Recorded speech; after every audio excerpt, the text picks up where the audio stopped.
Тараз мемлекеттік университетінің жетістігі десек болады. Студенттік студияға бергіміз келіп отыр. Студенттік студияның бүгінгі дайындаған бейне материалына назар аударайық. Сәлем достар, әлемде талай қызық бар. Сіздермен қысқа аппарат өсетін мен Тархан. Бүгін әлемдегі ең жылдам жануар туралы айтатын боламыз. Әлемдегі ең жылдам жануар қабылан. Қабылан сүтқоректілер класы мысықтар тұқымдасына жататын аң.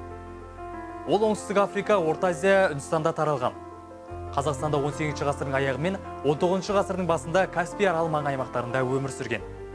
20 ғасырдың 50 жылдарында Үстірт Маңғыстау түбектерінде кездесіп жүрген. Қабыланның дене бітімі осынша, тұрқы 120-150 см, ал құйрығының ұзындығы 60-70 см құрайды. Қалың қара түсті түгінің үстінде қара дақтары болады. Қабылан тропиктік, жазық дала, тау беткейлерінде шөлді аймақтарда өмір сүруге бейімделген. Қабылан көбінесе тұяқтаңдарда аулайды. Оның сағатына жылдамдығы 100 шақырымды құрайды.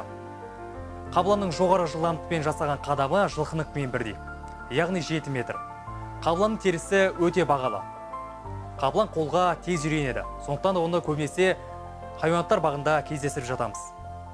Бүгінгі күні қабыланның өте азаюда.